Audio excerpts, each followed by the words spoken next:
So what you want to talk about? We live.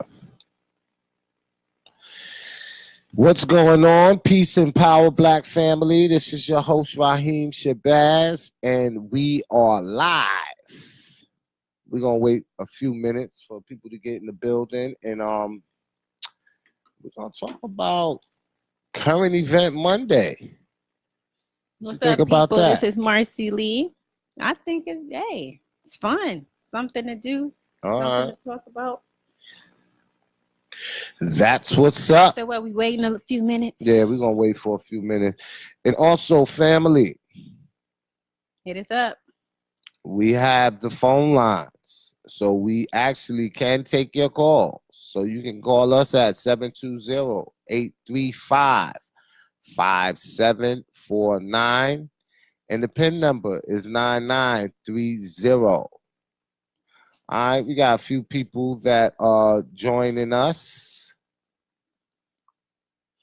So I guess we're going to wait a few more moments just to let people come in. Yeah, we're going to wait a few more moments, let people come in, and we're going to get right to it.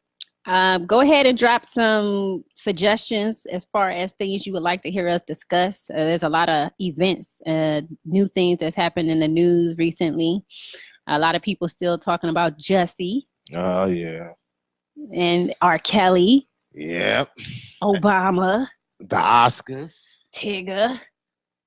Ja Rule. There's a lot going on, right? There's a lot going on. Yeah, a lot going on. So, I don't know. What do you think is something that happened over the weekend that we definitely need to talk about?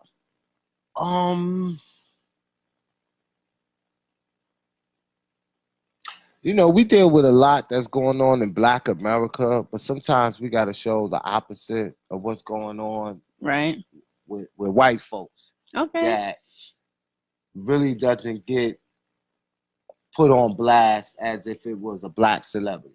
You talking about the cotton picking situation? No. I'm talking about Robert Kraft. Okay. The football owner of the the Patriots. Okay, he was just arrested for prostitution. Yeah. Okay. I wonder if he's gonna lose his team. Come on now. Why would he lose his team? I don't know. Usually when because it's a bad look. Players get arrested, get caught doing behavior that's unbecoming of an NFL player, you know, they cut from the team, and you know. So he's reached the pinnacle. So then you think they're gonna strip him of that? He's the leader. He's the top dog. So don't he call the shots? Or are you talking about the other teams saying, "Hey, we don't want you in this organization"? Well, that's one thing that can happen. And see, a lot of times with these teams and owners, he's probably one of the owners. He's not the sole owner. So you have other individuals, you have board members, you know, this is a company. You got other people that you got to answer to. And if they don't want him a part of the organization, then, you know. So let me ask you this, why we want to talk about him? No, I'm not saying that we need to talk about him, but that's something that we need to highlight. Right.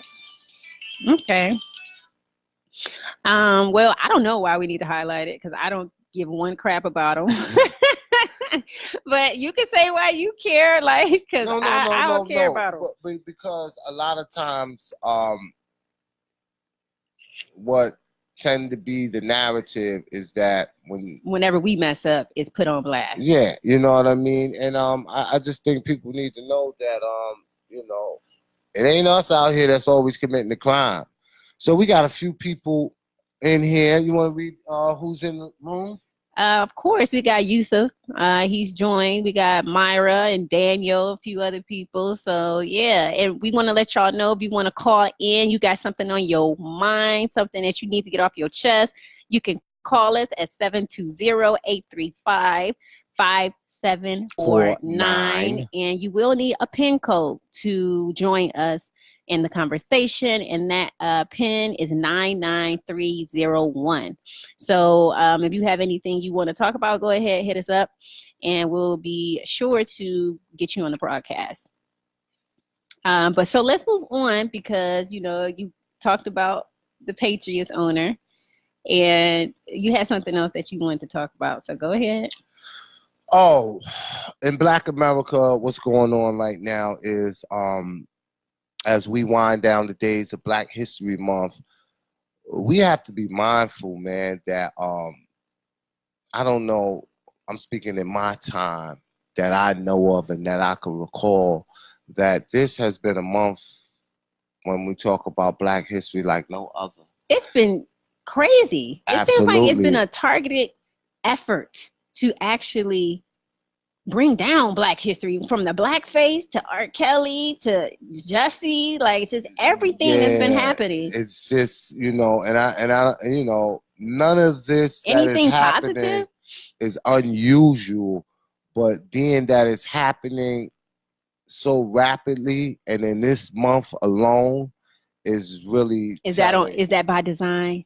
Oh, absolutely. Whenever you have three of the biggest European designers all release black faces within a month's time, then you know that this is a well orchestrated plan to. So is that social engineering doing its job? Oh, Propaganda. it's doing more than its job. It's being very effective because we sitting here, we're talking about it. But on another hand is many of us know that situations like this exist, but it's showing the world and those that was previously unaware what is actually going on. What's the down you're talking about? Emotional reaction versus revolutionary. Reactionaries versus, yeah. I agree with her, because that's what I feel like. Everybody's having knee-jerk reactions to everything. Like, when Jussie first came out, everybody's like, oh, Jussie, what happened? I feel so bad for you. Then it's just like a little bit of people not sure if he's telling the truth. Oh, Jussie, you suck. Like, like, you're the gay Tupac, really? Like, everybody's just so quick to jump on anything. Like, they want to be the first ones to break the news, the first one to comment on it. So I'm with Adanya. Like, everything is just like, what are we doing? Are we reacting, or are we going to try more so to be revolutionary in how we handle things? So thank you for the comment. So what was we just talking about before that? You were saying something. We were saying a lot of things. Hold on 1 minute. I just want to make sure. All right, I want to ask y'all: is the video lagging, and can y'all hear our audio good? If everything is good, press 1. If there's a lag, you could actually press 2. Now, I want to say something. Oh, okay. Wait. Okay, go ahead. I want to say something about the Jussie Smollett situation. You're right. When it first happened, people was in an uproar, and now it's like, people don't know what to believe and if they should even believe. That's why we shouldn't react so quick. Absolutely. Like, that's why I held off. I haven't commented on Jussie at all until last night. But okay. But this is what I want people to know, right? Whether he's guilty or not, one thing that we always have to do is, as you say, is not be quick to judge. That's number 1. And number 2 is, don't be so quick to call for the head of someone. You know what I mean? Especially when he looks like you. Because, and I posted this on Facebook, in Brazil, when they had the Olympics.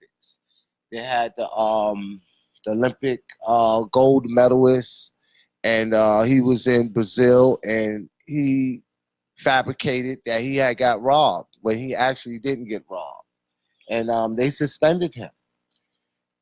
He was charged criminally with a criminal offense, and they threw the charges out. And July of 2019, he'd be able to participate again.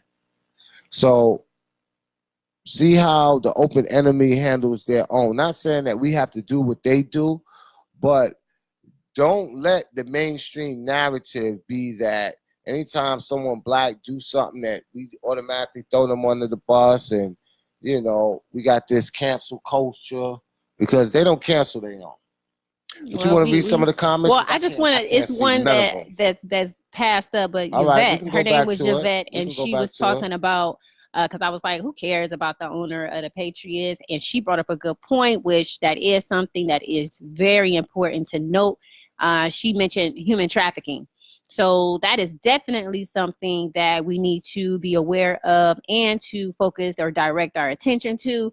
Because I'm just thinking like, okay, prostitution, whatever, whippy-doo. But you throw in that human trafficking, then you got my attention.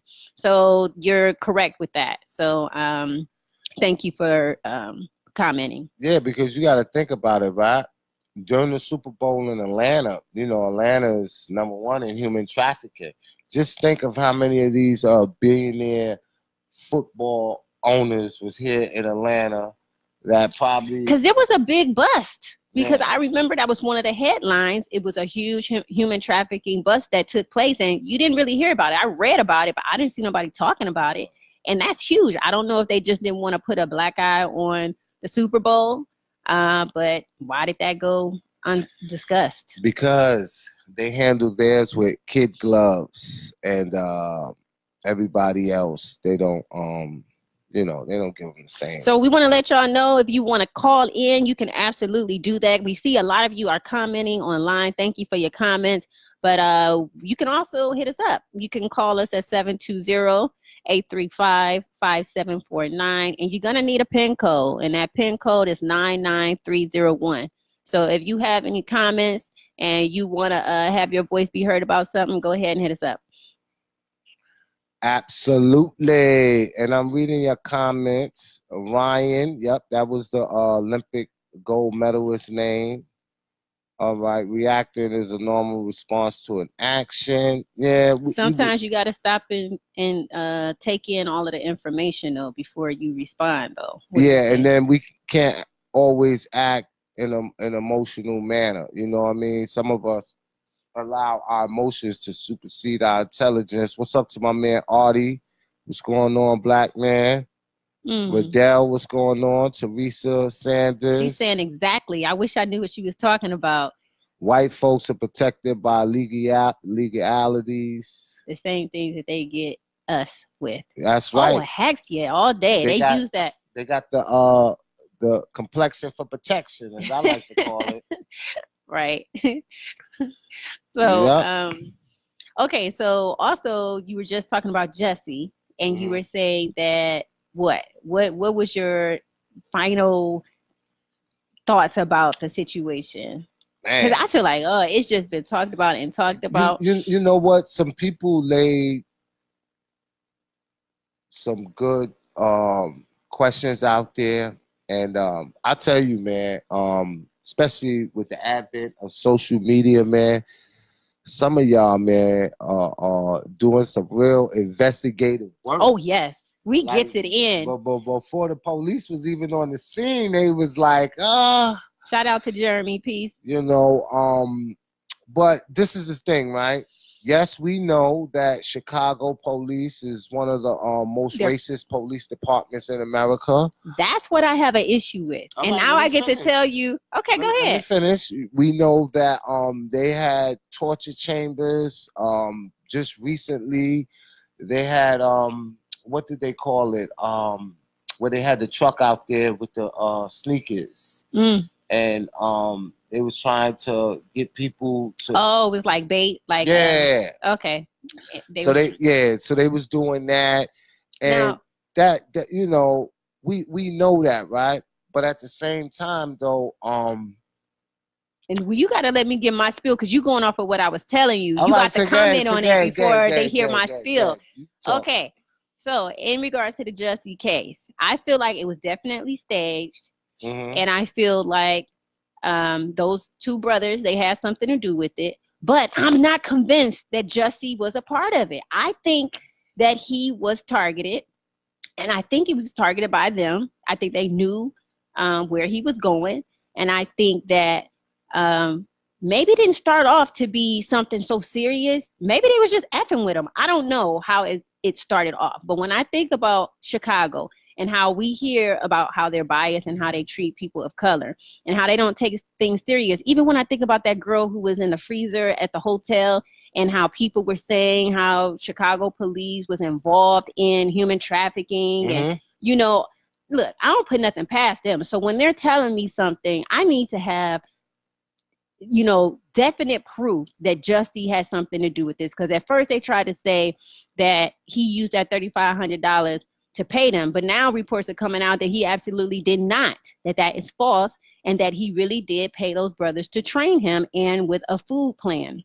So, I think that when you're dealing with institutions like this, police, law enforcement, you got to be careful because they can do whatever they want. I'm still want to know what happened to Sandra Bland. What happened to Sandra Bland? They want us to believe that she killed herself. She had all that fire in her. She couldn't wait to get to court. And you mean to tell me she killed herself? Yeah, it didn't add up. Now. It didn't add up. I don't believe it. So I don't put nothing past the police station. They probably want to say they ass and make themselves look good. They probably want to try to figure out a way to discredit Jussie. So I want to wait. Because Jussie, he went to Empire and was like, look, I promise y'all, like, I did not have anything to do with this. He's doubling down. So I want to wait. I want to see what Jussie have to say after all this. I think sometimes we are quick to judge, but I'm gonna be honest, right? My personal belief, right? Mm-hmm. You have yours and I have mine. Doesn't look good for Jussie. It don't. But everybody's so quick to judge. It doesn't. And I don't know if I can go on record and say that he didn't know what was going on, that he was an unwilling participant in it. I think, though, that there's other people that was actually involved. Remember they wanted to see the manager's phone. Because he said the situation happened when he was on the phone with his manager. Mm-hmm. So I like what Kim's saying now. He might be involved. So there's so many dynamics to it. Check out Kim. What Kim said.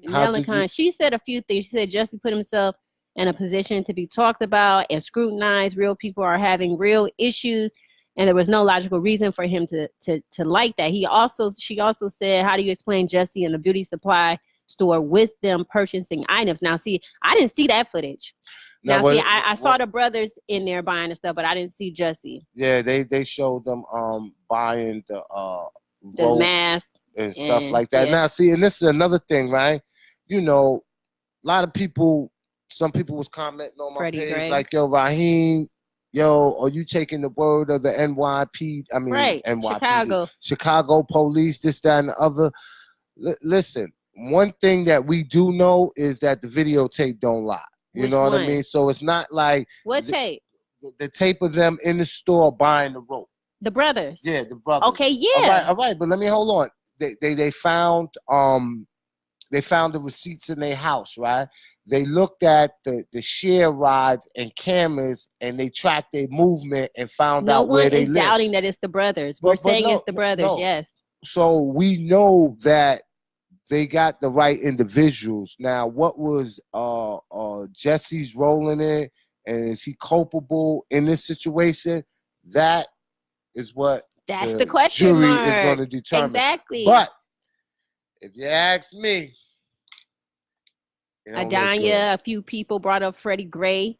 Absolutely. Like, that's something that we have to also put them under scrutiny and make sure that they're doing their due diligence when they're handling this case. Absolutely, because when you have a high figure celebrity such as Jussie, I don't know if he's high figure, but he's a celebrity. Well, he's on Empire. He's on Empire, and he was making $67,000 an episode. That's a lot of money. That's great.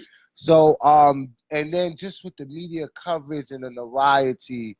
That it would bring all the attention. Yeah, that does a lot for the police department. Look like they out here, they solving crime. And notice, when they do the press conference, it's always a black person. I know. They get me with that. But they know how to do the media, make it look appropriate. Yeah, appropriate. They don't want no white guy out there saying this stuff, so they got to bring in the black person.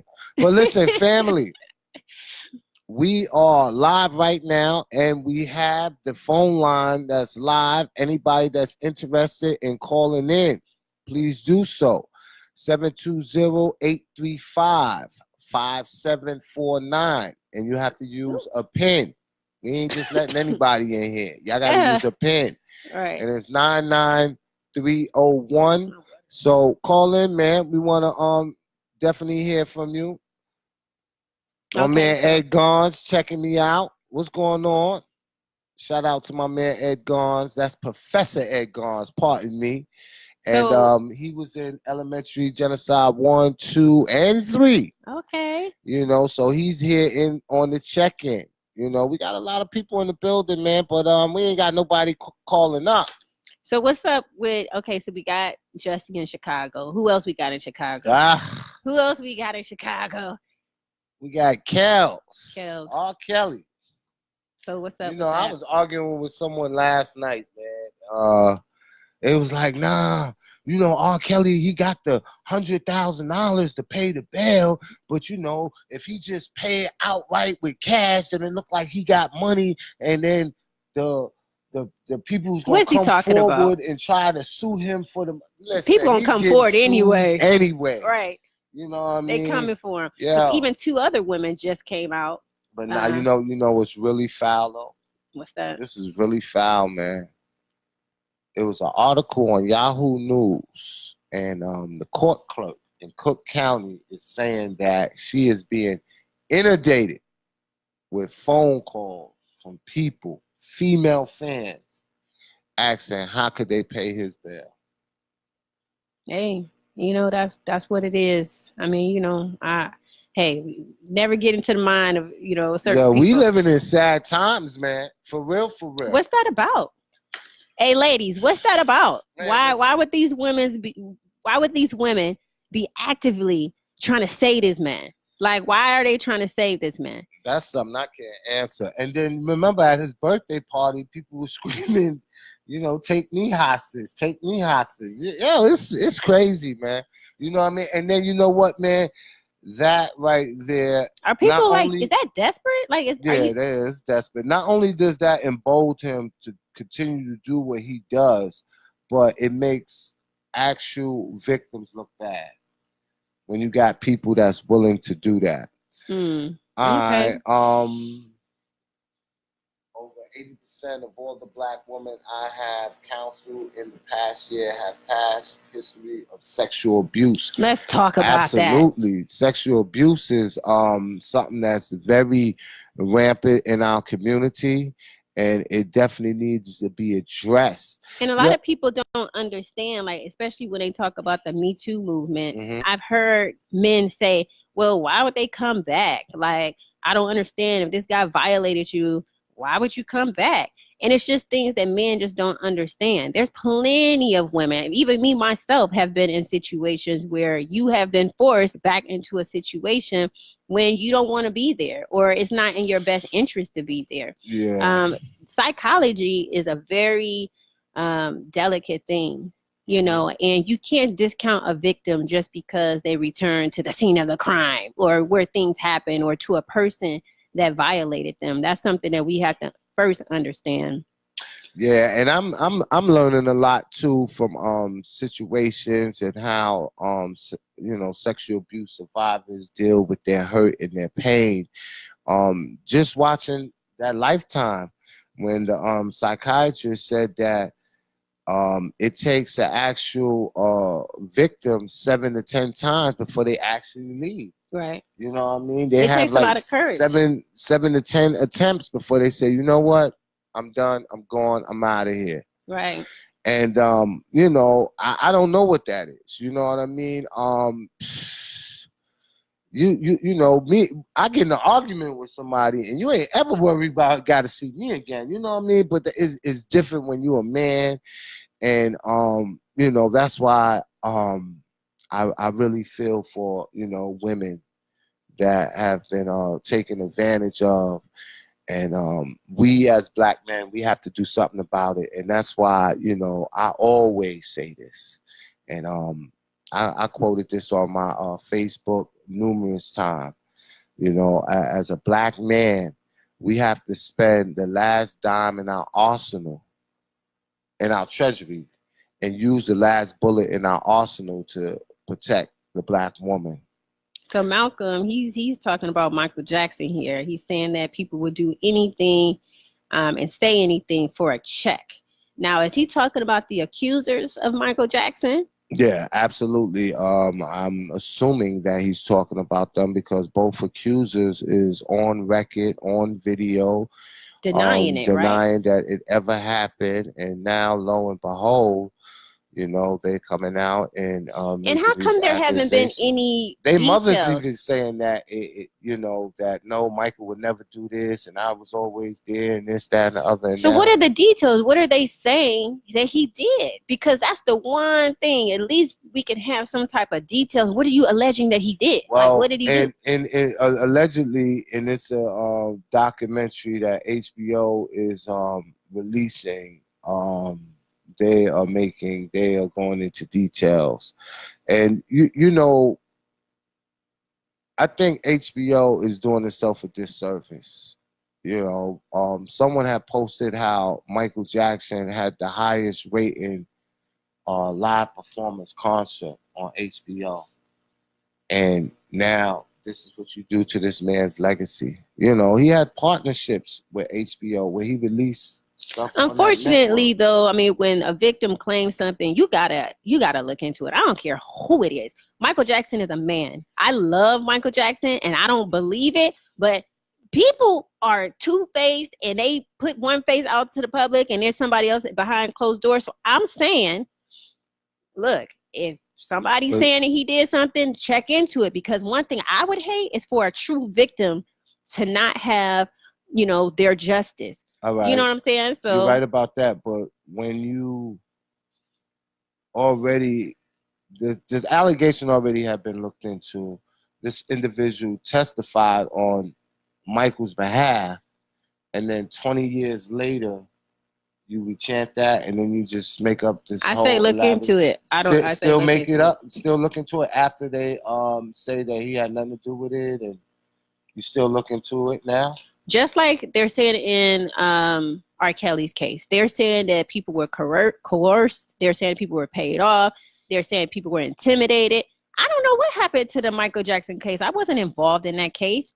Like I said, I love Michael Jackson. I understand the targets that's put on black men's back. I get that. And I hate that it happens, but I'm not ever going to say don't look into something. I'm a person that I want to know the truth.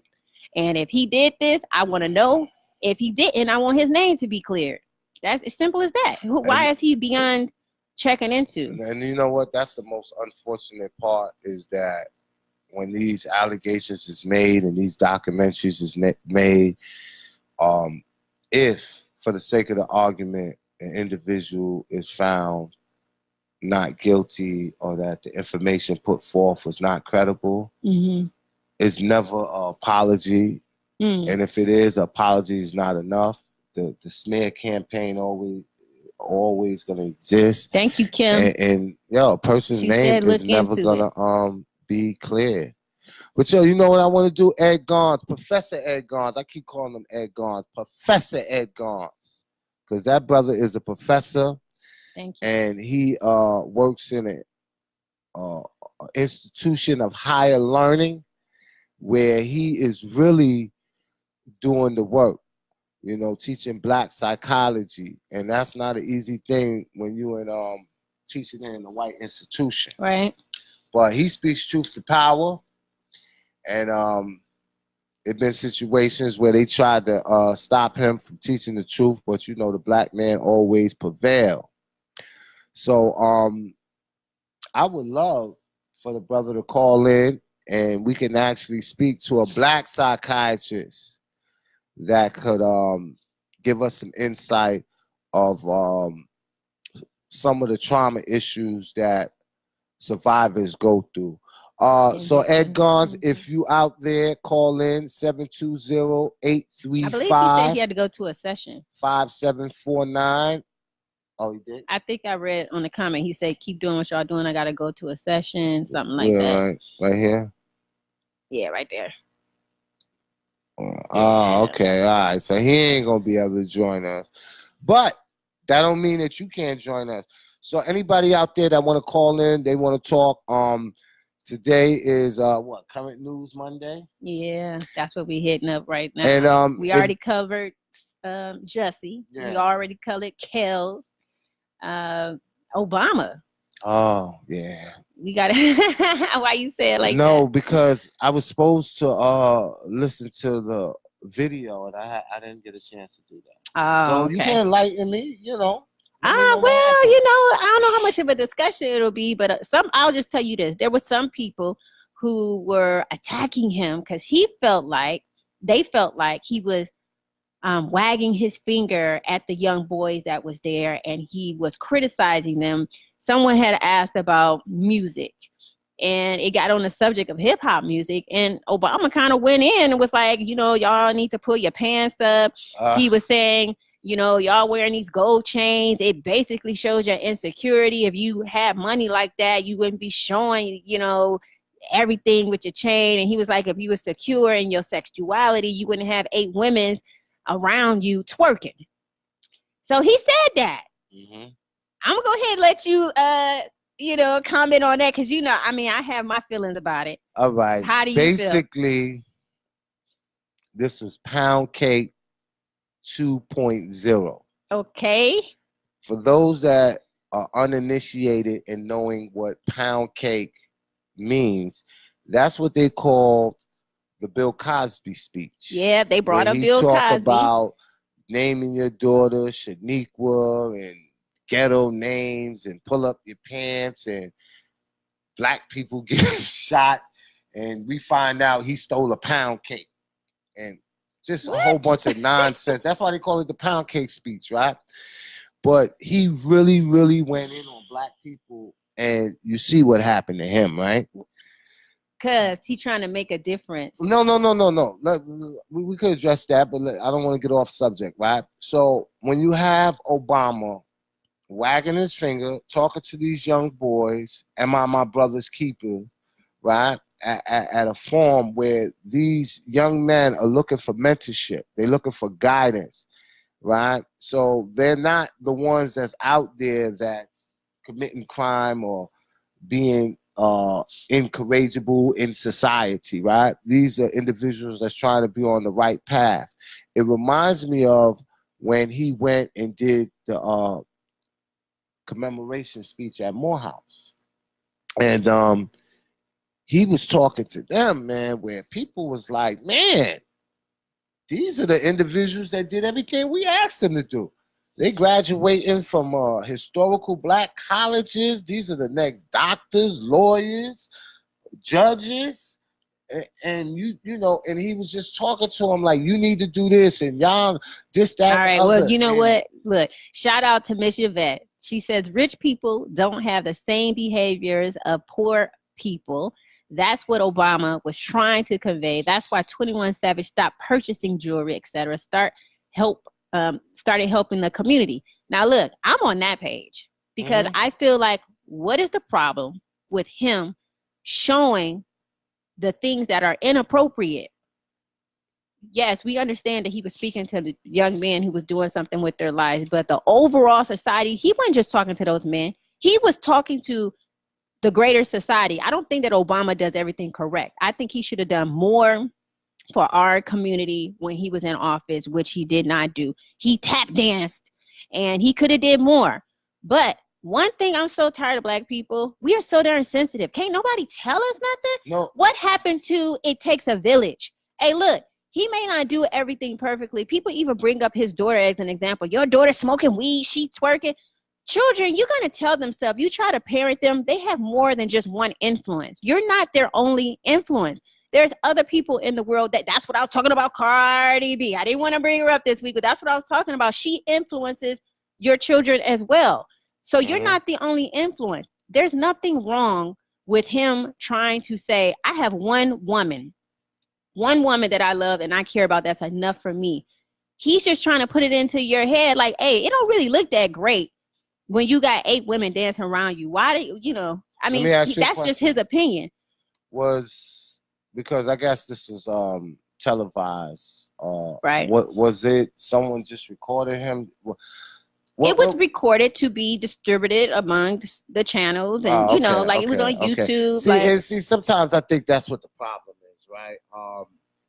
I don't think he should have been speaking broadly in general. come and speak to me. You know what I mean? And I think sometimes that's the problem with I see a lot of events and different things like that. It's just like, when they say you preaching to the choir, like it's I would like to see have a one-on-one conversation, closed room, no cameras, and just a heartfelt talk, with those individuals. You know what I mean? Tell them what it is to be a brother's keeper. I know this initiative was started. What's the fundamentals of it? What are the goals? How could they move forward? Well, that's another thing that people were saying. Things like that. Like, everything that he told them, I'm sure they know it was fluff. Thing that was fundamentally wrong with society and what's right, what's wrong.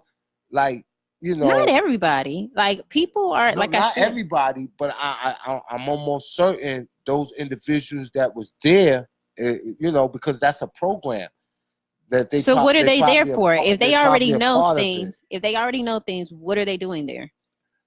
I just think, me personally, that different conversations supposed to be held at different times. You know what I mean? But that's his event. Different people, in front of different audience. You know what I mean? That's his event. Like, so he talked about what he wanted to talk about. Yeah, but me personally, I wouldn't talk to a graduating class at Morehouse and talk to them and give them the same spill that I would give if I went into correctional institution. The message I have for those that are already incarcerated is about hope and aspiration and how to turn their life around when they get out. And if I was chosen to go give give me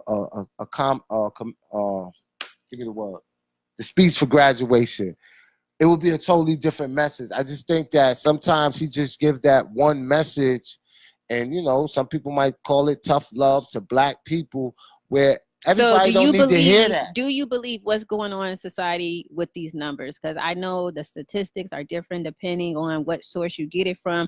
Talking about the wealth in the Black community, are we 1%? Like, are we at the bottom of the total poll like they say?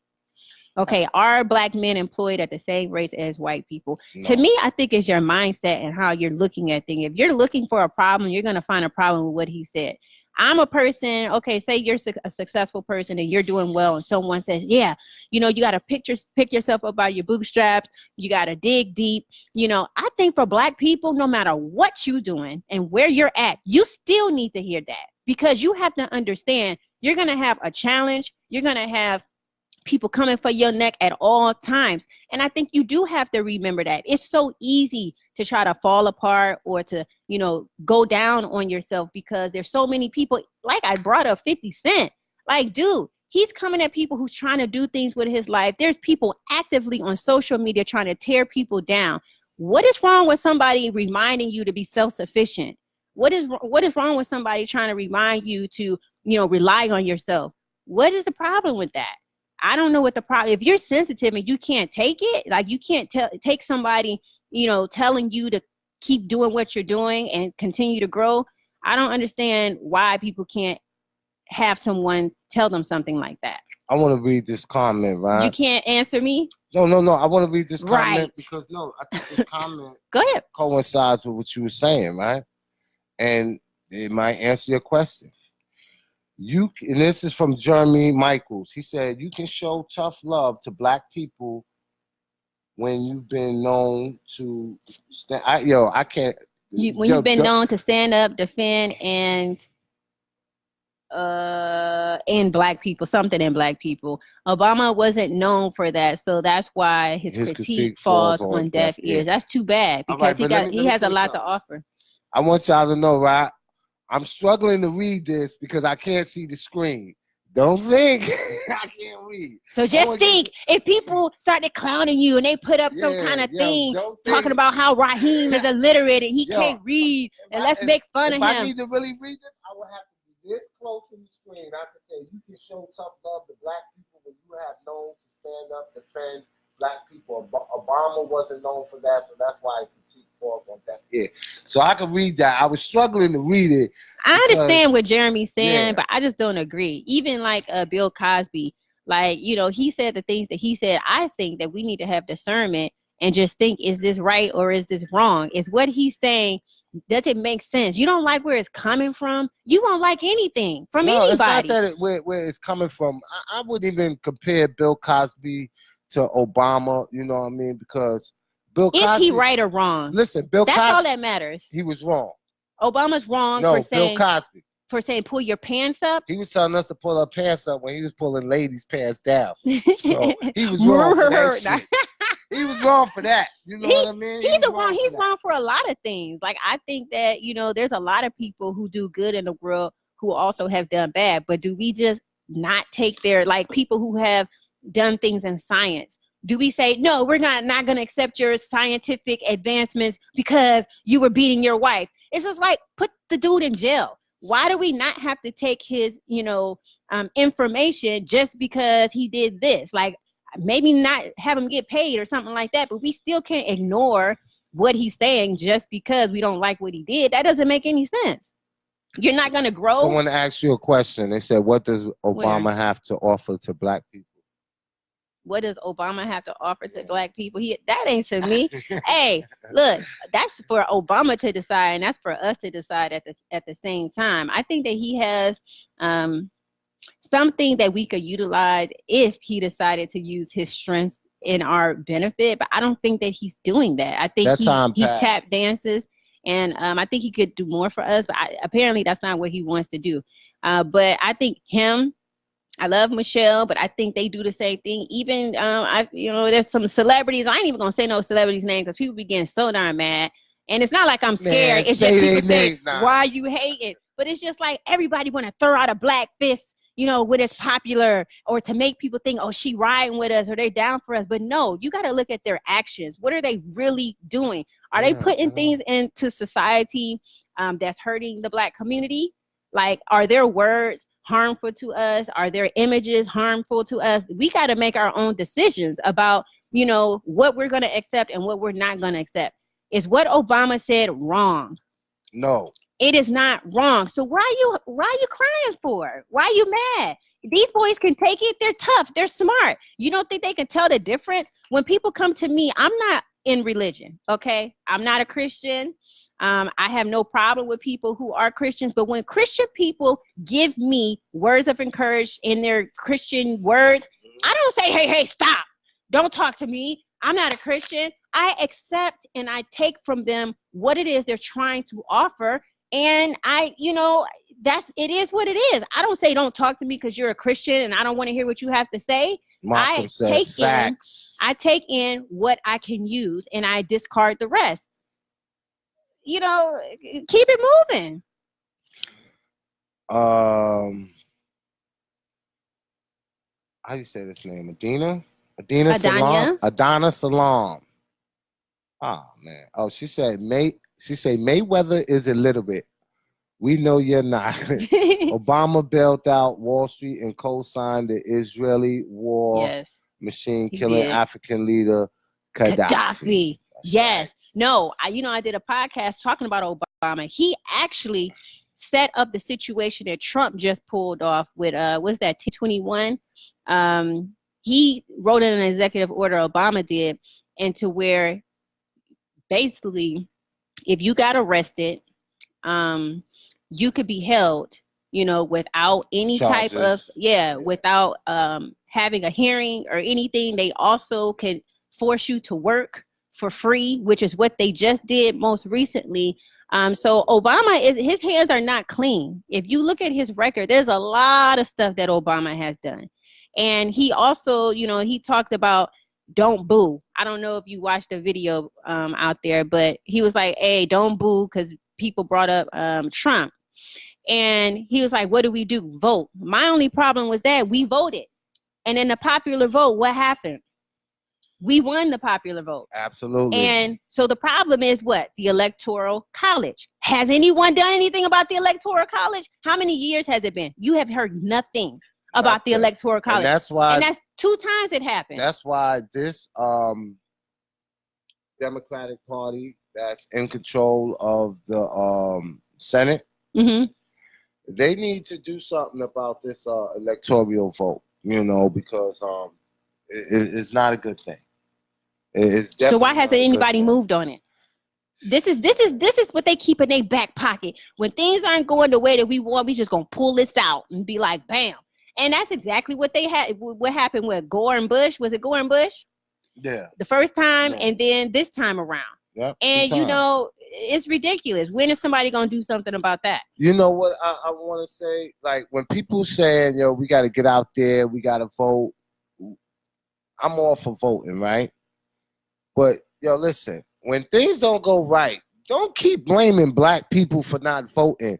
There is a video that was addressing Jussie Smollett, right? And this was by Amanda Seales, right? And I like Amanda Seales, you know what I mean? Despite some of the stuff that she say. But on this particular argument, I couldn't be in more disagreement. She said that the Jussie Smollett situation, if we're gonna blame anybody, we're gonna blame the black man.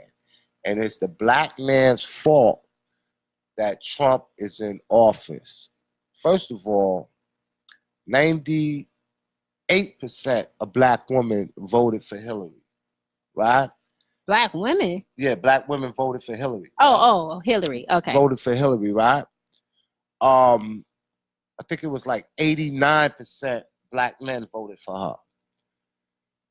It was Hispanics, Latinos that voted in overwhelming numbers for Trump. A lot of these immigrants that the Democrat keep pushing for legislation for voted for Trump. The white female women voted in record numbers for Trump. So it wasn't our fault. And so what is she saying was your fault? Because I'm still thinking about the Electoral College while you're saying that, because we won the popular vote. Yeah, so she's saying that if black men would have went out and voted, Trump wouldn't have been in office.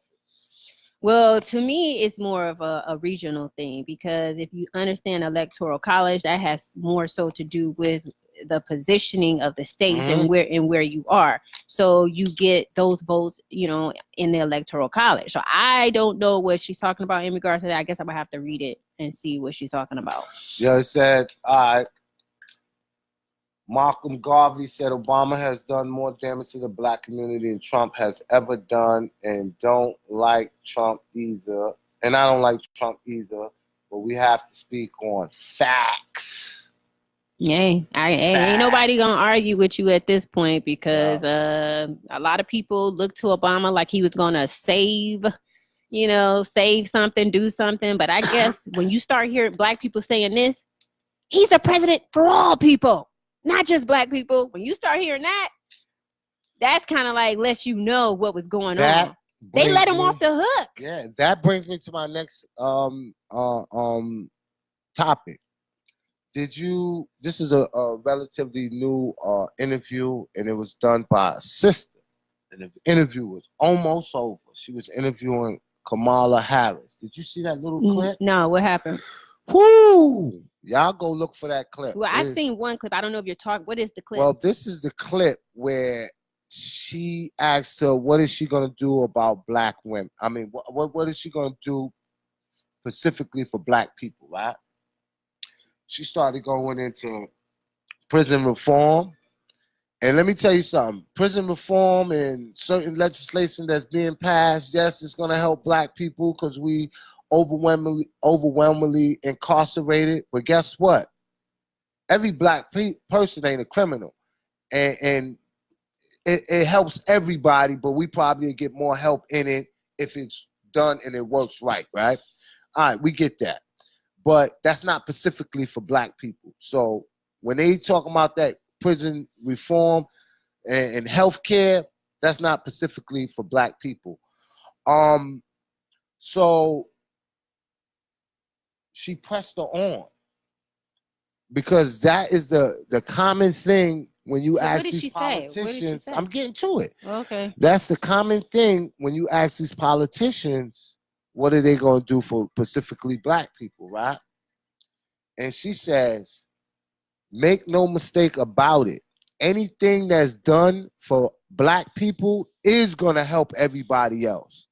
So if you're asking me what I'm doing specifically for black people, she said nothing. I don't believe it. She came right out and said nothing. Nothing. All right, She said specifically nothing, because she said no matter which way you put it. Now remember when we talked about. She said no matter which way you put it, whatever I do for black people, it's gonna help everybody. So it's never gonna be specifically for black. You have to go listen to the interview. You might get something different out of it. But I was like this. Word? Okay. You lost a lot of votes for that one. You know what I mean? You already got a shady record. You know what I mean? Yo, everybody, if you heard that interview, or if you can find that interview, drop the link in the comment, or just press 1 on it, or give me some insight about it. So what I was about to say is that when we talked about Kamala Harris, that's one thing that I brought up, and one thing that I've always said in regards to her is her mindset. Mm-hmm. So when we talked about her, not owning up to what she did to black men in regards to locking them up, mass incarceration when she was prosecutor or whatever, I think that this goes in line with that. It's like if you can't answer a simple question like that, if you're not prepared, people going to ask you that. You got to have something good. But at the end of the day, we need to be grateful and thankful that she is being real and true and letting us know what's up. So I think that it's something that black people, we need to just take note and be like, okay, so she don't understand the importance of specifically doing something to help empower black women. So I think that's something that we need to make sure that we pay. This free conference call is provided by Uber Conference. You are the first participant on this Uber conference. So please hold while we wait for the others to join. No. I was just You sure? Hello? Hey, yo, peace. What's going on? Hey, yo, peace. What's going on? Yo, this is Jeremy Mike. I was just tuning in to y'all live. So who's this? This Jeremy? Yeah, it's Jeremy. Yeah. Hey, what's going on, black man? What's going on, man? I just wanted to call in. I want to say I'm enjoying the live stream y'all got going. Y'all touching on some great topics. I'm about to tune in more about the information. Thank you. Appreciate it. Do you have a question? No problem. While y'all talking about Kamala Harris, I did catch that interview. I wanted to get y'all's opinion on the whole ADOS. I don't know if y'all touched on that topic in the past. Y'all touched on that today just yet. But I wanted to kind of get some insight on how y'all talk about the ADOS, which I've been hearing Ben Carnell, Rick Rashid, and Tony McFord talk about. They really pushing reparations for American descendants of slaves, and it's kind of got a lot of people that have that immigrant lineage from like the Caribbean, Africa, and whatnot. That kind of got them feeling excluded because American descendants of slaves are actually wanting reparations for them, and not really being too concerned about I guess other people's interests right now. You know what I'm saying? So y'all have any any opinions on that? Well, first of all, I want to thank you for calling in. So for all you people on Facebook, that was a caller asking about ADOS. So go ahead, Rahiem. We did touch on it a little bit because was it what was her name? Joy Reid was accusing ADOS of being robots or being bots in regards to delegitimizing Kamala Harris. So go ahead. You want to speak on that? Yeah, I'm all for the ADOS movement. If you've been following the movement, you noticed recently that the CEO of the National Urban League came out and was talking reckless about the ADOS, and they put him on blast because he gets $1 million a year to run that organization. I saw that. And that's more money than certain Fortune 500 company CEOs get. And you running a charitable organization. When the last time the Urban League been relevant? And what he was doing was he was saying that this is a ploy used to divide us. No, it's not used to divide us. See, on one instance, right, you would get these politicians that says, you know, what was it? All boats lift all tides, or all tides lift all boats, right? So if black people are given just on the case of reparation, if black people give, ain't it gonna help everybody? Since all tides lift all boats. So I'm definitely for the ADOS movement, and someone was the main thing people are saying is that it separates us from being Pan-Africanists, and it's separating us from our brothers in Africa. No, it don't. It's not separating us from them. You know what I mean?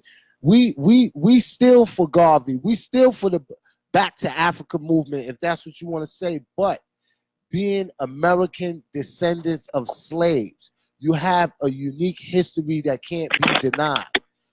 And reparations is at the forefront of that movement. So yeah, I'm definitely all for it. And I think that any black person that's a politician that speaks out and against a movement that want us to be recognized as a distinctive class of people that's asking for tangible things to happen specifically for us is either a low frequency slave, or they are co-conspirator in our own demise, and that is the reason why they speaking against us, such as this individual that is the CEO of the Urban League. You know, he was just doing the work for his white handlers, and he's not in a position to question anything when he gets $1 million salary from white donors.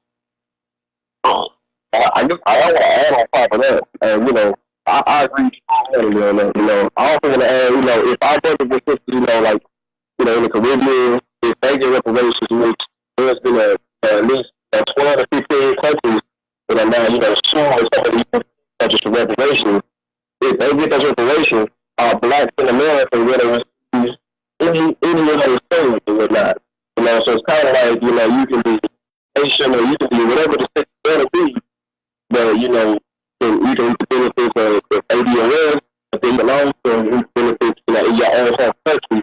Yes, and you know what I'm saying, these people do decide, you know, where it's time to pay back, you know, what we did for, you know, our brothers and sisters, you know, after in the Caribbean and other places with that. So it's like, man, you know, you can be black and you can be anything else, but, you know, it's like, now it's time to that movement, that's just for us. And, you know, like I said, you know, I'm all for it, you know, but I just want to get y'all to, let me get off the line, keep doing y'all thing. I'm not doing it more, all right? Thank you so much. Thanks for calling in, and thanks for your comment. Yeah, what he said is definitely true, right? Because even if someone like how he was saying that there's certain Caribbean countries and, you know, individuals that are trying to sue their colonizers, and if ADOS is successful in doing that here in America, then that could be used as a litmus test. Like that same argument could be used. So a lot of times, you know, you don't want to see someone else have something and you cut off your nose to spite your face, because if we are successful, the Caribbean countries can do the same thing. In fact, shit, they need to be leading the charge. And that's one thing I don't understand. Still over there colonizing. Is that when Obama, I think it was the Obama administration, when Jewish people got reparations, it was no issue. It was just easy, and, you know, it went through. I don't understand why these politicians don't want to give Black Americans reparations, even when you have the United Nations saying, they did a whole report saying that this is something that needs to be done. And you have Bernie Sanders saying absolutely not, that he does not think that he would support reparations. You know, you only have, I think, a few people, 3 people who are running for president right now who are considering it and saying that they are in support. So I think if, like you're saying, ADOS is trying to get us benefits, why wouldn't we support them? And people getting caught up on the name of the organization, talking about it should be enslaved, not slaved, and the leader is a gay person. And, you know, there's so many things that I'm hearing negatively when they're trying to do something positive. So I think that we all need to, if you're not familiar with ADOS, try to get more familiar and understand what they stand for. Yeah, and shout out to everybody that's pushing that movement forward. Tone Talk, Yvette Carnell, Tariq Nasheed, and there's a host of other people, known and unknown, that are definitely leading the way in support of that movement. And anytime Black people are trying to do something, man, that's productive and about upward mobility, I'm on board to support it. You know, I don't care what the colonizer think, what the enemy thinks. So I want to know from people out there, did any of y'all watch the Oscars? Like, cause I don't watch the Oscars. Did you watch it? I've been seeing little tidbits. I seen Spike Lee jump in the arms of I saw that. Samuel Jackson, and I'm happy for Spike Lee. It's long overdue. That was his moment. But I think that once again we got to be mindful that everything is being pre-orchestrated, and there was. What did he win an Oscar for? For Black Klansman. Oh. But he didn't win for Malcolm X. He didn't win for Do the Right Thing. But listen, you know, he was nominated 5 times. But this is the first time he actually won. So, but look what he got. Did it freeze up? Yeah. I know. The page might need to be redone because it's in the same spot. So I don't know if you guys are hearing us after that phone call.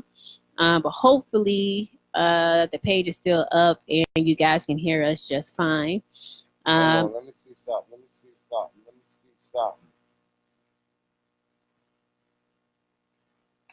see. Matter of fact, we can just go on the phone and look. See if you see it on your phone. You're doing it. Marcia ain't helping me today. Oh, there we go. We back? Yeah, we back. All right. Sorry about that, y'all. I guess it. Yeah, I don't know what happened. Regina King got it for Bell Street. Okay. Shout out to Regina King. I love Regina King. Like she's so consistent. And she's beautiful. Who else won? Oh, now I was listening to a broadcast yesterday, right? And they said that it is no coincidence that, you know, a lot of black women, not black women, a lot of women, period, won Oscars. Like, they was giving costume designers, makeup artists. I think for Black Panther, the costume designer got it. Yeah, they had a lot of women that won. And one of the things when I was listening to this podcast, it was saying that this is orchestrated so that, you know, it can empower women and create the gender divide. I really didn't look into it like that. So what is doing that? What is the call? Like to empower women and create the gender No, I heard divide. that. What is it? What is doing that? By them highlighting a majority of women and different over things men? like that. No, not over men. Just in general. Just in general, by them doing that, because make no mistake about it, right? The Me Too movement really is being funded by a lot of Hollywood executives. If you go and you look at their website, $20 million came from a lot of those creative agencies. A lot of actresses gave money. So what? Like, what are we saying about this that? is a whole Hollywood thing. I'm gonna email you the link of the broadcast. But I had posted on Facebook earlier, and I was saying that when we're dealing with the voters, right? 94% of them was white, 77% of them was men, 2% black, 2% Latinos, less than 0.5% Asians and Native Americans combined. So the Oscars is still white, and shout out to everybody that did win, but we have to create our own and we have to honor our own. You know, Black Panther ain't no better of a movie now that they won an Oscar. But when we create our own, do we respect it? Because I feel like we have our own, and they don't, like Beyonce and certain people, they don't go back to those awards, like the Soul Train Awards, like the Essence Awards. Like, I feel like we have awards, but I feel like if it's not a Grammy, if it's not an Oscar, you know, then we don't respect it. True or not? To a degree, yes. That is okay. Why you looking true. pissed off? No, like you looking like, no, why she bring that up? No, to a degree, that's true. But we talking about like that. When I think about the Essence and different, well, I think the NAACP has the Image Award. I'm trying to think of what they have in film that would be almost equivalent to the Oscar, and I really can't think of nothing. Wait, why would it have to be equivalent? They're honoring them. When Essence has film, they have music. When I say equivalent, I mean as far as the same genre, the same industry, the film industry. And the only thing I could think of is the NAACP award. And, you know, they have certain films. Do you talking about categories? No, I'm not talking. The Oscars is so you talking about a grand award event for Black people that's as big as the Oscars? It doesn't have to be as big as the You Oscars. said equivalent. I'm trying to understand. When I was saying equivalent, I was talking about in regards to genre, like film, the film industry. Okay. And I don't the only thing that comes to mind is the NAACP Image Award. You know, how many people are familiar with that? How many people support that? As you said, you know, some of the biggest and our brightest celebrities, they don't support that. But the thing too is, we do get our recognition when you have the Pan African Film Festival. That is something that I'm trying to see if anybody was calling in. That is something that a lot of Black filmmakers and celebrities support. I wasn't overwhelming. I wasn't too up on the fashion, but Jeremy, he's talking about Billy Porter, the gentleman who wore the tux dress. Y'all gonna leave me out of that conversation. I really don't have much to say about it, but he's talking about Jada Pinkett and how she said that he was the best dressed man and woman, or man of woman of all time. So I guess, do we have an issue with Jada Pinkett Smith calling him a woman? Was he the best dressed woman? Jeez. I mean, you know, because it's coming from her, do we accept this? I don't accept none of that. Okay, so First are of we? all, me personally, I'm not gonna. To me, I'm a man's man. Wearing a man wearing a dress, that ain't how I rock. You know what I mean? And that's never gonna be okay with me as a person. If other people want to do it, you know, that's on them. But what is the narrative, though? I just think that out of everything that, and I didn't watch the Oscars, right? So, but what I do see on Facebook and on my timeline on Instagram, the biggest takeaway was this individual, Billy Porter, wearing a dress. That damn dress. Hey. You know, and see, this is the thing, right? A lot of people would be like, oh, y'all homophobic, and y'all, yo, listen. If the man wore a dress, the man wore a dress. That ain't the first time a man wore a dress. But when you make this the biggest thing that happened at the Oscars, oh, somebody's pushing a narrative. You know what I mean? And that is what I have a problem with. I have a problem with a man wearing a dress. People gonna do what they want to do. But when this becomes the takeaway, Like, y'all talking more about a man wearing a dress than Spike Lee being denied 5 times, being nominated 5 times, but never winning an Oscar, and actually winning an Oscar. And we talking about a man wearing a dress. So Malcolm, like, he says shit that be on our radar. Yeah, he says that they're pushing homosexuality because a lot of people are saying, why is it that it's always the black men that's pushed out with these dresses on, or just shown very flamboyantly on these red carpets?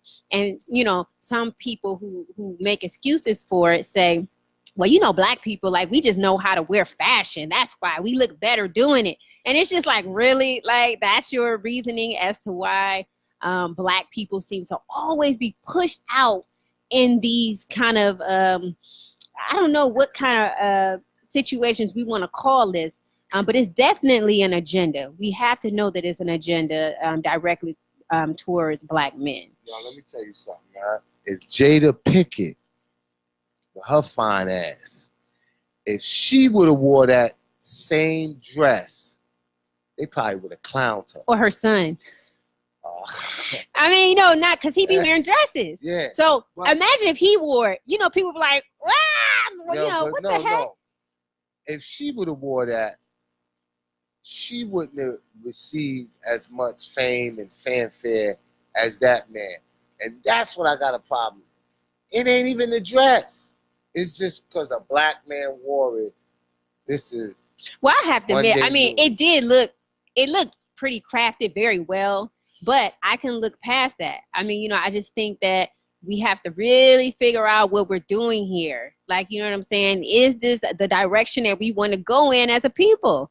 And a lot of people say, hell yes, they want to be free. They think sexuality should be free. They don't think that we should be confined. If a man wants to be with a man or a woman wants to be with a woman, then that's what should happen. But then, of course, you have people who are on the other side of the spectrum that's saying, no, this is against God. This is not natural. Yeah, I'm not here to be the moral police. You do what the hell you want, when you want, and how you want. The problem that I have is, once again, how does this become the biggest takeaway from the Oscars? And shout out to my man Dennis Byron. He just said that he was at the Oscars.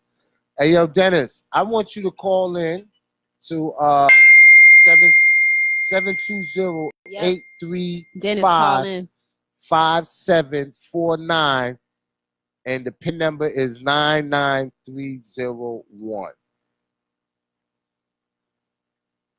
Yeah, let's hear from somebody that was actually there. Yeah, call in.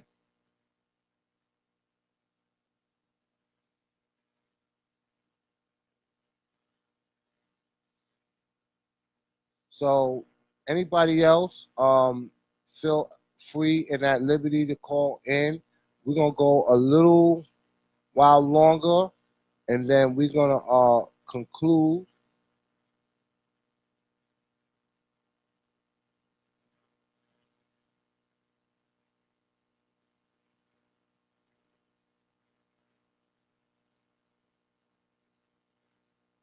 Yo, a real quick shameless plug for those that don't already have. Make sure you go out there and you get Necessary Blackness podcast t-shirts. We have them in all sizes. Make sure you purchase a copy of Elementary Genocide 1, 2, and 3. And also, check out Fun in the Rain by Marcy right. Lee. You can go to Amazon.com. It is a book that I wrote, and it's just basically a book encouraging kids to get off those smartphones, get off those tablets without, you know, directly saying it, but just trying to redirect them to going back outside and having a good time. The first of 4. This is the first one, Fun in the Rain. And it was inspired by my daughter. So pick it up at Amazon.com. Right. Got me a copy. Better get yours. So let me read that number back again. The number to call in is 720-835-5749. And the PIN number is 99301. Let me check and make sure that we have the phone line set up. Oh. Let's see. Oh, okay. Go. Why I didn't hear it? What I gotta do? How I accept it? Hold on. Hold on 1 minute. I'm coming to you right now. We have Dennis. We're about to bring him in on the line. This free conference call is provided by Uber Conference.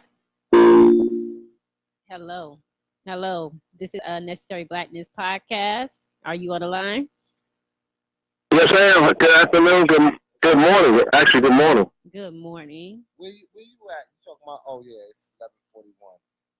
It's technically still in the morning. What's going on, Dennis? Man, yo, you've been doing big things. This is the man, I'm trying to log in these hours on these flight hours. These flight hours? Oh, you trying to get your frequent flyer miles up? Absolutely, my brother. Before we get into the Oscars, right? I want you to tell people who you are and some of the monumental moments, because I seen you on TV, I seen you on CNN, I seen you on Judge Judy, and I heard your voice on TMZ. Tell people who you are and what you do, brother. Okay, yeah, we did just too much time, but yes, I am a 20-plus year veteran in journalism.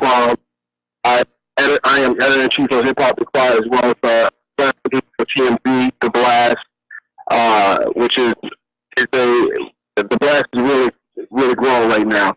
I just came out of Chicago from covering two high-profile stories involving singer R. Kelly as well as Empire actor Jesse Smollett. You do see, I'll send you some links to some of the coverage in those situations, but yeah, I just want to briefly talk about the Oscars that I had such a fun. I want to shout out Spike Lee for finally winning the work he's done for a span of 30 years. But I also want to say that the narrative that was on display last night was against people of color. Men particularly, when you, and if you, I don't know if you guys saw it, but there's a lot of time given to Porter, the host of, one of the red carpet hosts for the Oscars. And it was just embarrassing. And I actually had a little Twitter beef with someone who stated that it takes a strong man to walk out on stage with a dress on. Oh. I'm like, what? A strong man to walk out with a dress on? Not the strong man that I grew up with. Yeah. That's interesting. Okay. That's crazy, man. And this individual, he was the host of the red carpet? Well, he was one of the hosts. They had Ryan Seacrest, you had different hosts, and different parts of the Dolby Center, they had hosts spread around the different carpet just to get celebrities arrivals and also do the pre-coverage. Now, I want to go back to Chicago, right? In Chicago, yes. You was there. You was in the courtroom with the R. Kelly situation. You was also outside when they was bringing out Jocelyn. Yes, you started it. Well, yes, you started it. I did try. I attempted to interview Jocelyn Savage as well as Claire, but you saw how that went. Yeah, and that's what I want to ask you. Like, man, at one time you was like, "Yo, watch that umbrella, watch that umbrella." Like they was trying to put the umbrella in your camera so you couldn't get footage of them. And what do you think about, like, this man didn't act alone? Like, you can actually see who his handlers is, and his lawyer is saying that there may be a possibility. Well, not his lawyer, the lawyers for the victim, that they're going to be going Mike after, Daddy. yeah, that they're going to be going after individuals that was enabling him. You know, managers, booking flights. Well, I think some of what Michael Adams was saying at the press conference that I attended was a little grandstanding, but there's currently an investigation in New York State, U.S. Attorney's Office in R. Kelly, and they might be looking at charging with the Mann Act. That's the MANN Act. Look it up. And that, if that's the case, then they will be looking at people who work for him, people who help for young ladies for him. For example, when we were in the courtroom in the bond hearing, the state prosecutor mentioned that in one of the charges that his manager passed a card to a underage young lady for R. Kelly for the father to reach out to R. Kelly. That in itself is a crime if you know the woman is underage and then she in turn has sex with R. Kelly and this person played a role in it. So anyone who women, young ladies for R. Kelly, they should probably be concerned now because the federal he has the same case. Federal case is a big thing. Right for that. So you think it was grandstanding? That's what you just said? Because I was fired up when he said, we coming for you, and if you had anything to do with this, like, Well, if you follow Michael Avenatti and how he helped Stormy Daniels, I guess, trying to, obviously, take shots at Trump, how that ended up, Stormy Daniels had to, with the Dutch stuff, he had to pay over $300,000 for legal fees, as it related to the lawsuit. But what I think may be a problem. He tweeted out the picture before the press conference of R. Kelly, a screenshot of R. Kelly on this tweet. So, I mean, you got to think about, while he's still pursuing innocence until the jury says he's guilty, you're taking a jury plea by tweeting out photos, and this is what people, and you're getting some exclusive I'm about to tell you right now. This is exclusive and no one's recorded. There are two tapes. One, the original tapes that not everyone saw, but they came out early in 2002. That tape people saw. But there's another tape on the same girl that is different than the original tape. So they didn't charge him for what would happen on the second tape because they didn't know the second tape existed. So some people may say this is a case of double jeopardy. Not necessarily. The second tape actually is certain other things occurred in that case. So they didn't charge him with those crimes. They charged him on the new case. They charged him in the last case. So it's not double jeopardy, but it's the same girl. And my sources are telling me that she's still not cooperating. So they're trying to put a package together that might not necessarily fit, depending upon how his defense attacks everything. Now let me ask you something, right? A lot of people don't know this though, right? Even if she doesn't cooperate, the state can take over and use that tape as evidence, right? And let me ask you this as well, right? You can answer that, but answer this as well. Is because it's being alleged that in this video that he is saying lewd stuff to her, and he's mentioning about a 14-year-old vagina, and she's mentioning that, this is a good 14-year-old vagina or something like that. Like, they're both stating what her age is in this tape. Is that correct? That's correct. But I haven't seen the tape, but I know what was proffered by the state attorney. And also, in one charge, it was alleged that he called this young lady over to give him a head massage. And when she got over to give him a head massage, he did something different. He locked his pants and basically actually the other thing.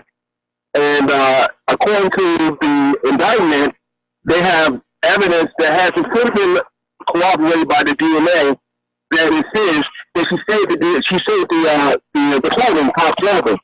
So I think that they might be able to make a case just because of similar transactions. So the first one might not cooperate, but if the other girl corroborates what is seen on that tape of the 14-year-old, then he might have a problem there. He's definitely gonna have a problem if they got that shirt with his DNA on it. And it's seen. Absolutely. So, absolutely. We have someone who has commented on Facebook. Her name is Adanya, and she said that R. Kelly just pled not guilty. Do you have any confirmation of that? Yes, he just had a hearing about 30 minutes ago, and he was assigned a state judge. The original judge on his bond hearing is not the one saying this case, so he had to enter a plea today. And this is a very important note for those who are living with family out of town. Every time there's a court hearing or he must appear. Unlike in some cases that you don't have to necessarily be there, but because of the nature of these charges, he has to appear everyone. If they appeared and they always. And his lawyer said that after the hearing, they plan on making a bond tonight, but there is another hearing as it relates to his child support. He owes about $100,000 in back child support. So they have to get that. They have to get that dealt with because there's a hole. There's a child support hole. So if he posts bond on this new charges, he won't be released until he deals with the child support case. So that's both months. Now, let me ask you something else, right? And then this will be the last question because I know you're a very busy man and I don't want to hold you. Now, man, you know, I was speaking with someone yesterday, right? And he was saying, man, R. Kelly is being strategic. I don't know why they give this nigga credit. He can't goddamn read, but okay. But they were saying that he doesn't want to make it seem like he got money because all the accusers is going to start coming after his money, which they already doing. But an entertainer of that magnitude, why is it so hard for him to have $100,000 in cash? Yo, you got rappers that got that in jewelry. Like some people, that's pocket change. $100,000. Well, let's think about Mike Tyson. Mike Tyson an expense of $300 million in his career. R. Kelly made an expense of $200 million in his career. So, you know, you understand R. Kelly sell a lot of lawsuits or a lot of lawsuits and spend a lot on different things that you got taken advantage of by his managers, doesn't own his rights to a lot of his business.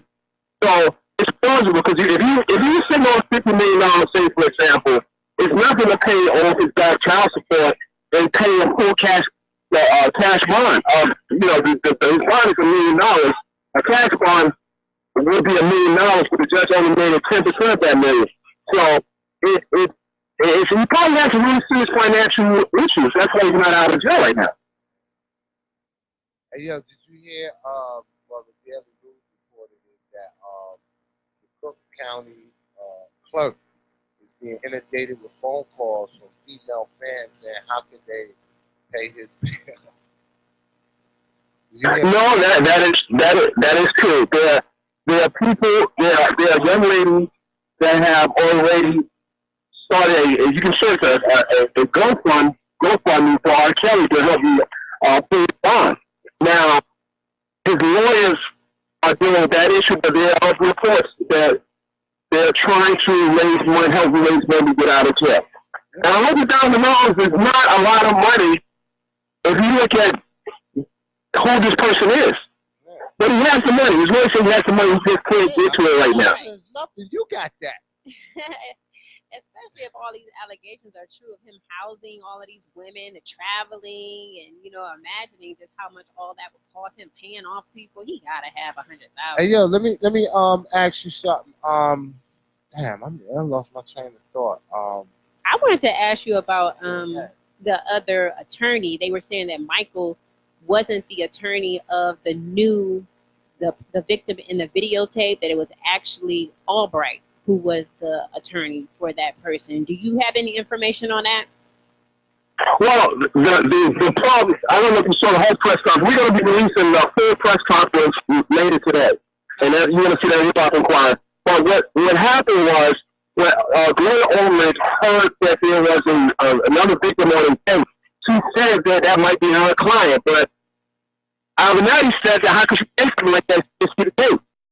So, and I agree. How can you make that type of overture and you haven't seen the case? Who's on the case? It might be somebody you know.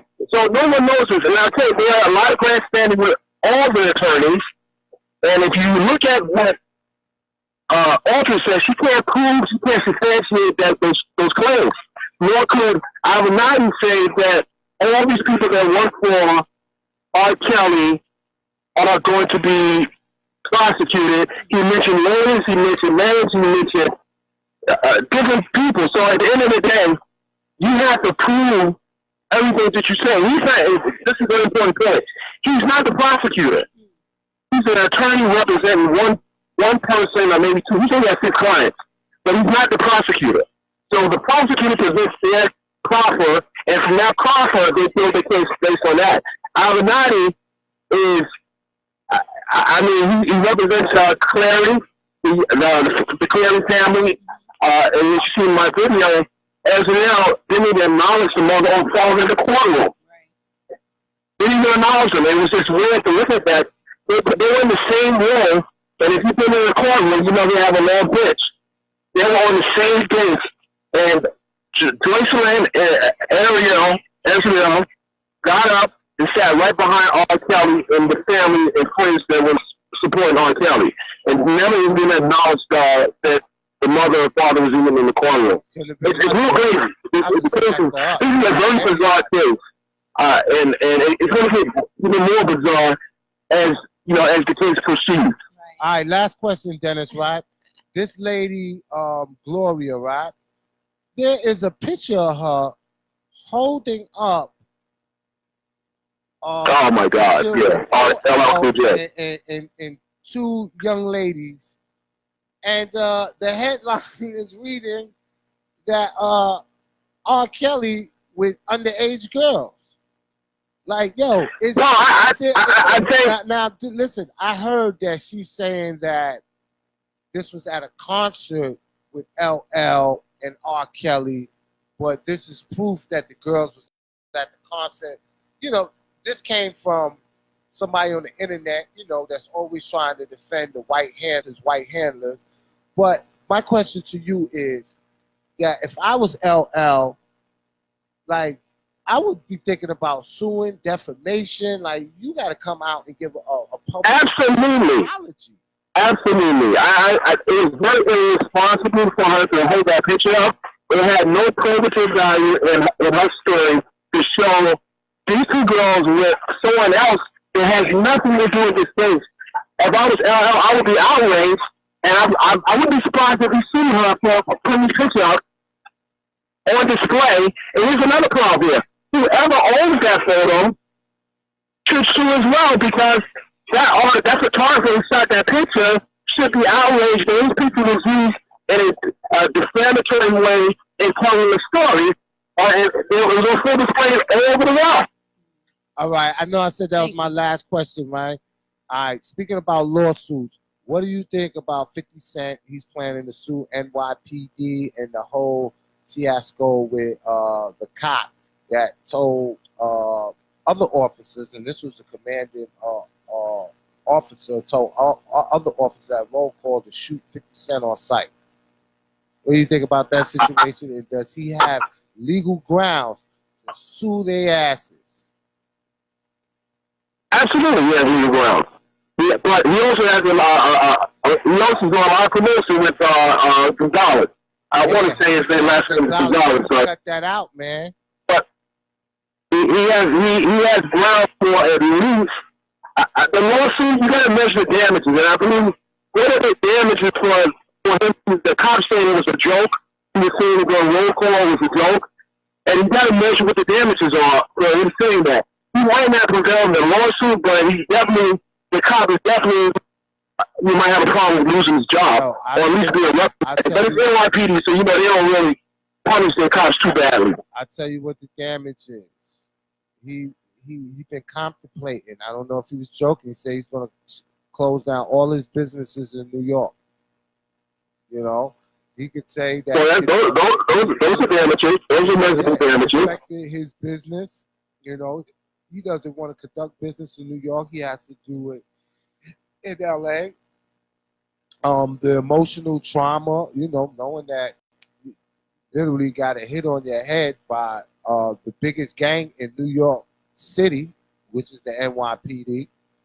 Yeah. So, Dennis, man, it was a pleasure speaking to you, man. Thanks for calling in.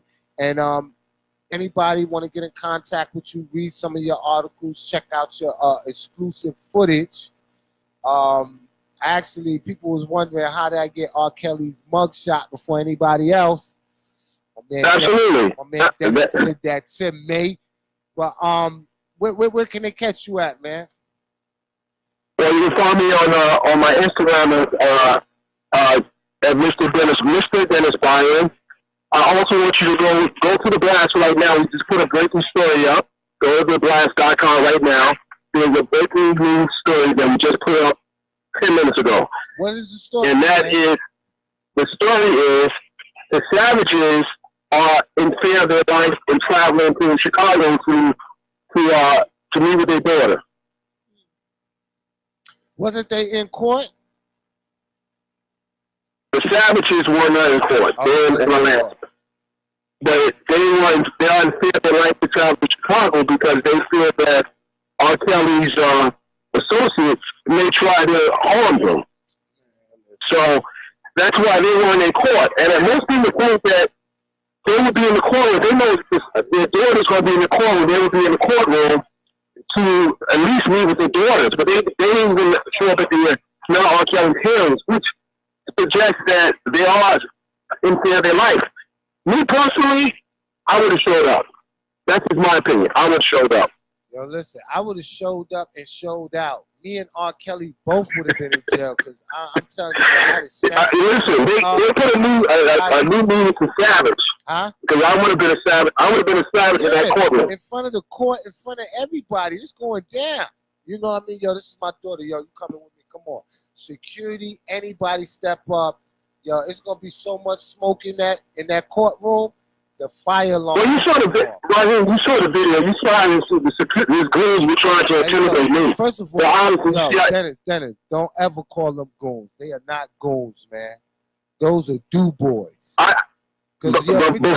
goon will not enable a child molester or someone to even act in that manner or have underage girls around him. Like, those dudes ain't goons. And they ain't from the streets. I thought a goon just do what they're told. So why would goons don't do what they told. That's not the What is it then? You're gonna have to educate me on that. Yeah, what would you call it? Well, yeah. Well, I would say they're do-boys. They're do-boys. They do. Because we had about 5 or 6 out there. Muscle? They ain't even muscles, man. They ain't even muscles. No, they weren't muscle. So I would have been able to prove them out easily. With the muscles. I can't. I can say it. Let me tell you something. With a muscle, a 9mm rip all that up. You know what I mean? For real. Now we for the life of their child. You know what I mean? But it's a touchy subject because they in court. They're holding hands. R. Kelly's in jail right now.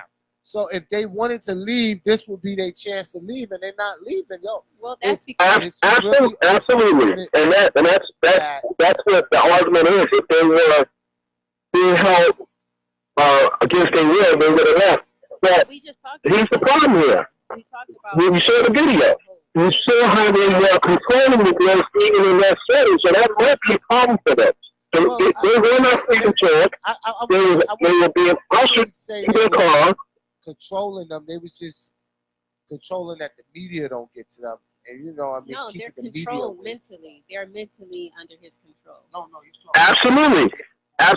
You got to figure out how old these girls are. They've never done nothing like this before in their life, and you have these elder associates just basically telling them what to do, what to say. It's just crazy. Hey, yo, they don't say anything. Yo, did any of them try to get tough with you?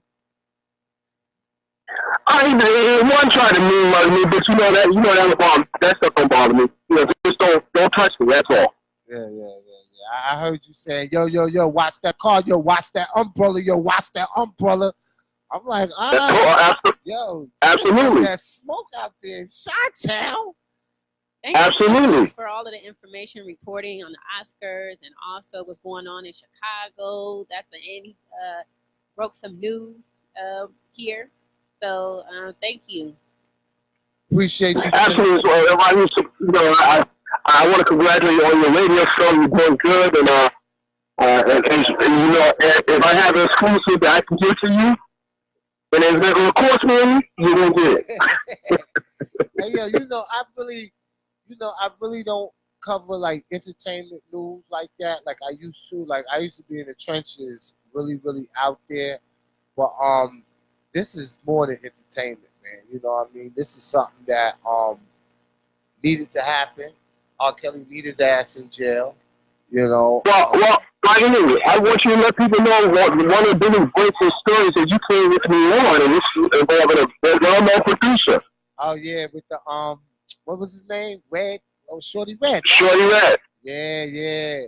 We was on the news with that and everything. That was a big story. Yeah, we went absolutely way out there to the courtroom. I used to run and chase down stories, man. That was my thing, man. I ain't gonna lie, man. I miss some of those days, man. You gotta hit me up one day, man. Let me tell you, I need you in Chicago with me. I tell you, it's pretty rough out there. Yeah, man. Call me now. I know what that bag looked like too. That bag looking. Yeah, we ain't talking about that right now. That's another story for another day. Another story for another day. But so we about to get up off of here, man. Yo, thank you, Dennis, man. Appreciate you. Everybody else. In my last closing words, man, I want to just let you know that we're going to be doing these broadcasts more often on Facebook Live, but we already have 79 broadcasters, 5 broadcasters on YouTube. So make sure you go to YouTube and check that out. And also, we have our broadcast on iTunes. We also have our broadcast on Google Play and Spotify. So you can catch us on various platforms. I appreciate you coming through, Marcia. Make sure y'all go out and you support the sister. Make sure you get that book. What's the best way they can contact you if they want that book?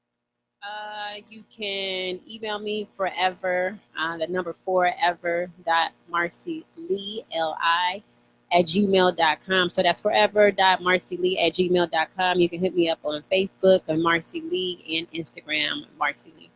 Wow. You know where you can get me at, man. You can get me at Rahiem Shabazz on Facebook, Instagram. Catch me on Twitter as well. As y'all know, I just got back off of my third 30-day suspension. So a lot of times, if you don't see me on Facebook, definitely got to check me out, man, on the podcast, Necessary Blackness. And Marcia, you got some other things going on? You want to talk about it? Are you at liberty? Oh, yeah, coming up soon. I have a radio show that's going to be on Black Talk Radio. It's going to be, the show is entitled Let's Be Honest with Marcy Lee. If people out there have been following me from Civil Rights and Civil Wrongs, it's pretty much similar format except for expanded. Civil Rights and Civil Wrongs was more about politics and race. And this show is going to cover pretty much everything but giving my honest, unfiltered commentary about different issues that Black people face. So that's going to be on Black Talk Radio. You can download the TuneIn app. It's free. And that's going to be on Fridays starting in March. So. Okay. So people want to know, got this other show going on. You know, a lot of things is happening. What's going to happen with you at Necessary Blackness podcast? What happened? Hey, I'm gonna be here, right? We made an agreement. Okay. I'm gonna be here. All Don't right. worry about that. We've gotten a lot Y'all of heard positive. her, right? Y'all heard her. We have gotten a lot of positive feedback about the podcast since I've been here, and of course, you know, you have your regulars that listen in. But thank you so much for the positive feedback and the listenership. I appreciate it. So I'm not going anywhere. I hope you enjoy what we've been doing here. It's been a pleasure, and I'll see you here next time for episode 81. Right? Yep. Episode 81. This is Necessary Blackness podcast 80.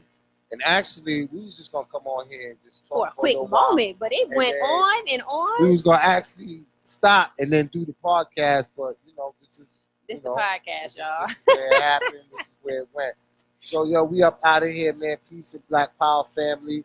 Make sure, man, like I said, that y'all support the sister, support the book, especially if you got kids. Amazon.com. Amazon.com. Finding a ring. To support our podcast, you can donate. You know, go to elementarygenocide.com. We got a donation button on there. If you're not at liberty to donate and you want to buy a shirt, you can get the Necessary Blackness podcast T-shirt. That also help us, you know, to keep things going. Because we have 2 mics here, right? But there's going to come a time where both of us is going to be interviewing another person. So we may be interviewing 2 people. So we need 2 more microphones. We just got the headphone. So a lot of this, you know, it's out of pocket. We want to keep it going. And we need the community support. I don't like to ask for money. So I would rather you support us by purchasing a T-shirt. Shout out to my man, Arthur Brown. I see Vic Buford in the building. That's my nephew. Yes, so we got a couple of people in here, but yo, listen, y'all just joined, man. Y'all late to the party. We've been on here for a minute, giving all the smoke. You can go back and watch it. We did an hour and 46 minutes. My name is Rahiem Shabazz. This is Necessary Blackness podcast, and I'll see you next week, same time, same place. You want to say before we get out of here? Nope. Check you out next week. Marcy Lee here on Necessary Blackness Podcast. And check me out on Amazon.com for my book, Fun in the Rain. All right. We out here. Peace.